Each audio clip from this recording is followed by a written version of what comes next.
नमस्कार, स्वागत आप सभी का ग्लोबल अड्डा आप देख रहे हैं और मैं हूं आपके साथ पुनीत मिश्रा। तो ईरान से जुड़ी हुई बड़ी खबर हम लेकर हाजिर हैं। मेरे साथ मेरे सहयोगी आनंद प्रजापति भी मौजूद हैं। दरअसल बहुत सारी खबरें निकलकर सामने आई हैं और इसमें पेंटागन ने क्या वार्निंग दे दी है ट्रंप को, ये भी बताएंगे और साथ ही हम आपको बताने वाले हैं कि इसराइल को क्या चिंता सता रही है और इसराइल ईरान की ताकत के बारे में आगाह कर रहा है। अमेरिका को क्या आगाह कर रहा है और क्या ताकत है।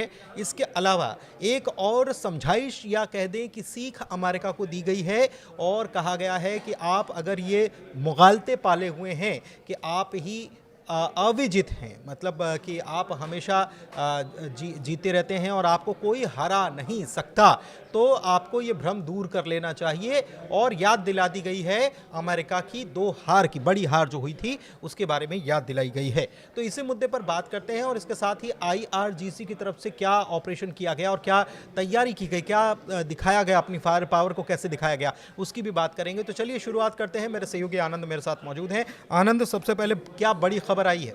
सबसे बड़ी खबर तो पहली बात यही है कि ईरान जो चाहता था धीरे धीरे वो साफ होता नज़र आ रहा है, क्योंकि ईरान ने साफ साफ बोल दिया था कि अगर ईरान पर अटैक होगा तो इसका मुंह तोड़ जवाब दिया जाएगा।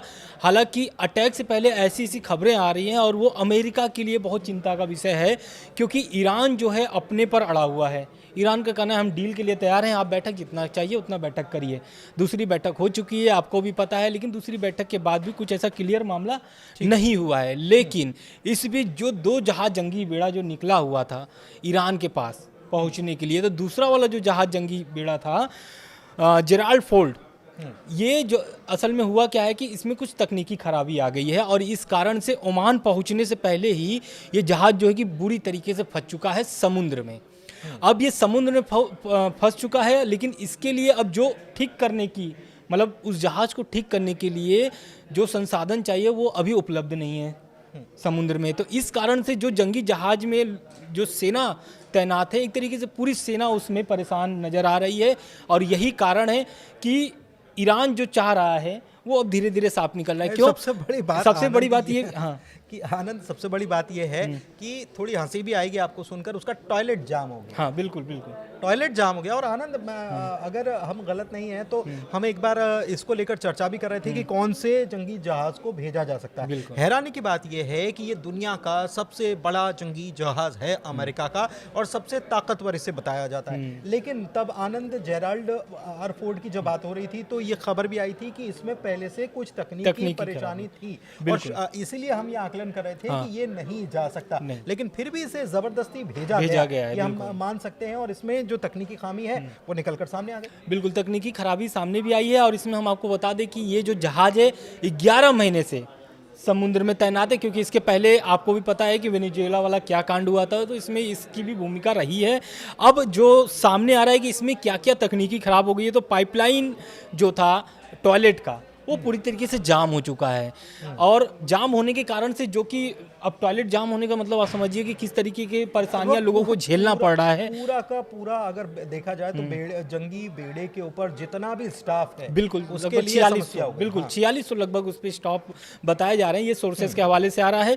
लेकिन अब जो है कि उस जहाज का जो एक तरीके से कार्यशैली है वो पूरी तरीके से ठप हो चुकी है, यानी आगे बढ़ने की जो जिस तरीके से लोग कह रहे थे कि 2 हफ्ते में पहुंच जाएगा, 4 हफ्ते में पहुंच जाएगा ईरान के पास, तो अब वो संभावनाएं जो है कि वो बहुत कम नजर आ रही है। 45 मिनट वो जो लोग सवार हैं उनको 45 मिनट कतार के लिए इंतजार करना पड़ रहा है। बिल्कुल, लाइन में लगे हुए हैं कि 45 मिनट 1 घंटे तक उनको टॉयलेट यूज करने के लिए नहीं मिल रहा है, और इसीलिए क्योंकि टॉयलेट ही जाम हो गया है। और ये बिल्कुल आप ये भी देखिए कि दुनिया की सबसे शक्तिशाली सेना या फिर सबसे शक्तिशाली जो जहाज जंगी बेड़ा, उसमें इस तरीके की परेशानियां सहनी पड़ रही है और इसमें ईरान फायदा उठा सकता है। कैसे फायदा उठा सकता है? क्योंकि आपको भी पता है कि लगातार जैसे USS अब्राहम लिंकन पहुंचा, उसको फिर ओमान की खाड़ी में तैनात कर दिया गया।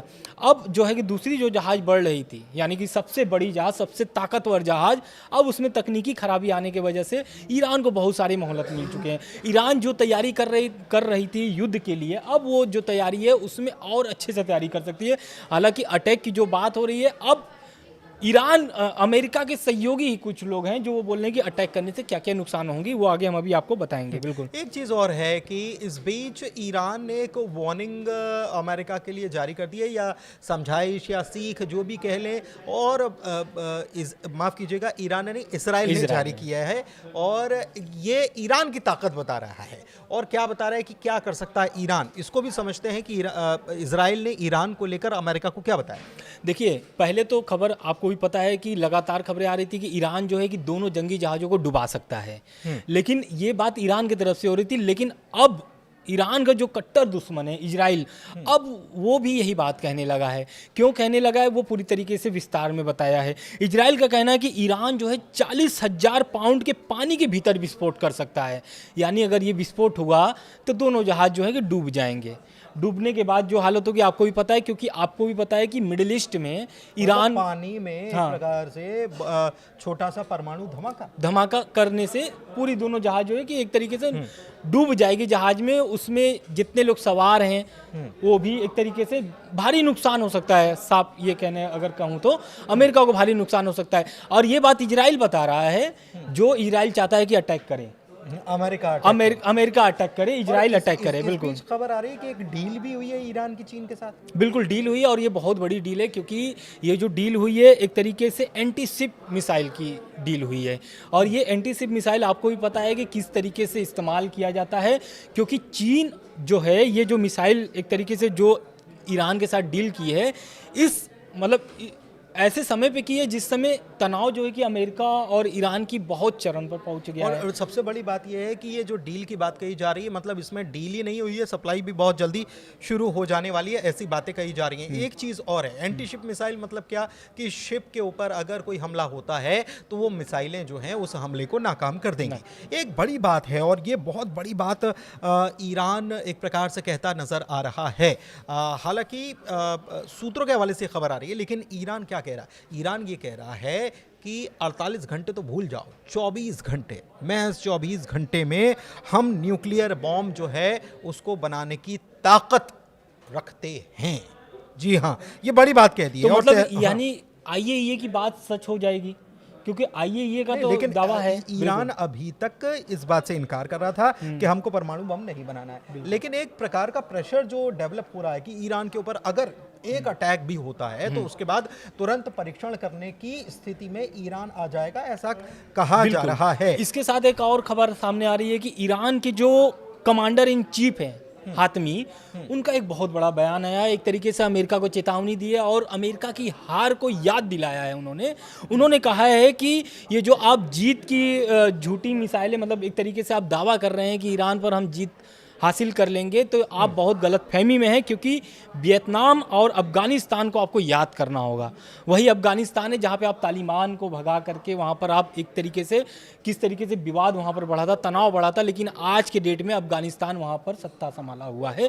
तो ये अफगानिस्तान में तालिबान समान बिल्कुल। और इसी को लेकर अभी हाल ही में ट्रंप जो है वो बड़े नाराज हो गए, और इसके पहले की बाइडेन प्रशासन जो है उसके ऊपर भी उन्होंने नाराजगी जाहिर की और कहा कि जिस तरीके का काम किया हमारे साजो सामान जो हैं वहीं रह गए। तो ये तमाम बातें हो रही हैं, लेकिन इस बीच एक बड़ी सीख दी जा रही है पेंटागन की तरफ से ईरान के मामले को लेकर। और किसको सीख दी जा रही है? अमेरिका को। बताया जा रहा है कि कॉन्सिक्वेंसेस क्या हो सकते हैं, मतलब कितनी मुश्किलें खड़ी हो सकती हैं, ये समझाइश दी जा रही। समझते हैं आनंद। बिल्कुल, देखिए, पेंटागन ने साफ तौर से ईरान मतलब ट्रंप से बोल दिया है कि आप ईरान पे जो हमला करेंगे वो हमला आपके लिए भारी नुकसान पहुंचा सकता है, क्योंकि ये हमला अगर मतलब एक तरीके से उसने पेंटागन ने ट्रंप से बोला है कि सीधे कि आप ईरान पे हमला करना भूल जाइए, क्योंकि अगर आप ईरान पे हमला करते हैं तो अमेरिका और उनके सहयोगियों को भारी नुकसान सहना पड़ सकता है। भारी नुकसान इसलिए सहना पड़ सकता है क्योंकि मिडिल ईस्ट में तैनात है लगभग 30 से 40 हज़ार अमेरिकी सैनिक। तो आपको भी पता है कि अमेरिका में अगर एक व्यक्ति अमेरिकी कोई भी एक नागरिक मारा जाता है तो अमेरिका किस तरीके से आग बबूला हो जाता है और बदला लेकर के ही मानता है। तो आप समझिए मिडिल ईस्ट में 30 से 40 हज़ार अमेरिकी सैनिक तैनात हैं। तो अगर ये अटैक होता है या फिर हमला होता है, इस बार ईरान नहीं छोड़ेगा, साफ तौर से बोल चुका है। अगर ये हमला होता है अमेरिका की तरफ से या इजराइल की तरफ से शुरुआत की जाती है तो इसका भुगतान अमेरिका को भारी चुकाना पड़ सकता है। और यही बात पेंटागन का कहना है कि जो आप हमले की विचार बना रहे हैं उसको आप भूल जाइए, डील पर बात करिए, बातचीत पर बात करिए और समस्या का समाधान निकालिए। साफ तौर पे उन्होंने ये कहा है। देखिए बेसिकली क्या है कि जो पूर्व अधिकारी हैं उनके मुताबिक ख़ास तौर पर जॉइंट चीफ ऑफ स्टाफ के अध्यक्ष जो हैं जनरल डैन कैन, इनकी तरफ से जो राष्ट्रीय सुरक्षा परिषद की बैठकें हुई हैं उसमें ये चिंता जताई गई है कि मुश्किलें खड़ी हो सकती हैं और अमेरिका को अपने सहयोगियों के साथ भी चीज़ें जो इसके बारे में हमने बताया भी था आपको कि नुकसान क्या हो सकता है, अमेरिका को कैसे नुकसान हो सकता है। और इसके अलावा तेल की कीमतें बढ़ेंगी, डॉलर की कीमत जो है वो घट सकती है, तो बहुत सारे परेशानियां जो हैं खड़ी होंगी। दुनिया के ऊपर प्रेशर बढ़ेगा, दुनिया का प्रेशर अमेरिका के ऊपर पड़ेगा और तमाम सारी चीज़ें। और ख़ास तौर पर अगर अटैक होता है तो ईरान कह चुका है कि रीजनल वॉर में ये तब्दील हो जाएगा। रीजनल वॉर में अगर तब्दील होता है तो रेड सी की बात करें या फिर स्टेट ऑफ होर्मुज की बात करें, वहाँ से व्यापार नहीं हो पाएगा और वहाँ से व्यापार नहीं होने का मतलब आप समझ लीजिए कि दुनिया पर इसका असर पड़ेगा, खास तौर पर तेल सप्लाई को लेकर। एक चीज़ और है, एक खबर ये है और ये खबर इसी बात को लेकर, ये जो हम आपको बता रहे हैं इसी बात को लेकर सामने आई है कि इसी मामले को लेकर अमेरिका में दो फाड़ हो गया है। बिल्कुल, अमेरिका में दो फाड़ इसलिए हो गई है क्योंकि सेना जो है और ट्रम्प की जो प्रशासन है दोनों में तनातनी चल रही है। ऐसी सोर्सेज की तरफ से खबर आ रही है। क्यों? क्योंकि जैसा मैंने आपको बताया कि 30 से 40 हज़ार सैनिक तैनात हैं और आपको मैंने स्टार्टिंग में भी बताया कि जंगी बेड़ा जो पहुंचा हुआ है, ओमान भी अभी नहीं पहुंच पाया, बीच समुद्र में फंसा हुआ है तकनीकी खराबी की वजह से। तो जो सैनिक हैं उनके एक तरीके से बुरी तरीके से फंस चुके हैं। क्यों? क्योंकि ट्रम्प के जल्दबाजी में एक तरीके से कह लीजिए, ये मुझे लगता है कि ट्रंप के सामने अधिकारी शायद ये बोल नहीं पा रहे हो, लेकिन एक प्रकार से उनका मैसेज यही है कि आपकी एक जिद जो है हजारों लोगों की जान ले लेगी और इससे अमेरिका को भी खासा नुकसान होगा। इस बीच दो बड़ी और खबरें हैं कि IRGC ग्राउंड फोर्सेस जो हैं उन्होंने दक्षिण ईरान में मॉडर्न वॉरफेयर और फायर पावर को दिखाया है कि उनकी फायर पावर क्या है। बड़ा सैन्य अभ्यास किया गया, टेक्निक्स दिखाई गई, हमारे पास क्या क्या फैसिलिटीज़ हैं ये बताई गई और अभ्यास का मुख्य उद्देश्य जो है वो है तटीय सुरक्षा को मजबूत करना। मतलब तट से ही हमला होता है तो उसको कैसे मजबूत किया जा सकता है। और एक चीज़ और है, एक बड़ा अपडेट ये है कि 100 of American personals are living Beirut as US Iran tension crisis.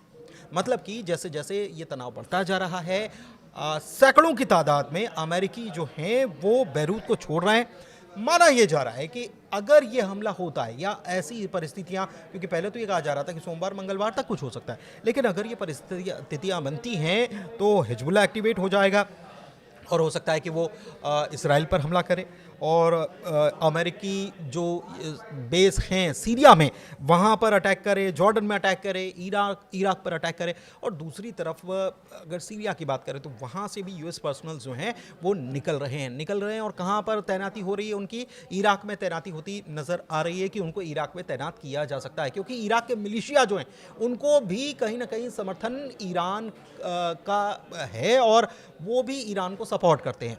Yemen में बैठे हूती जो हैं वो भी ईरान को सपोर्ट करते हैं और ऐसे में बड़ी टेंशन जो है इस वक्त मिडिल ईस्ट में बनी हुई है। लेकिन ईरान की पावर को देखकर ये लग रहा है कि हाल फिलहाल बातचीत की ही कोशिश की जाएगी बजाय किसी युद्ध या किसी हमले के, क्योंकि स्थितियां यही नज़र आ रही है। हालांकि अपडेट्स जो हैं वहां से लगातार आ रहे हैं और बार बार बदल भी रहे हैं, हम आप तक पहुंचा रहे हैं। फिलहाल ग्लोबल अड्डा में इतना ही, चर्चा को यहीं समाप्त करते हैं। बहुत शुक्रिया।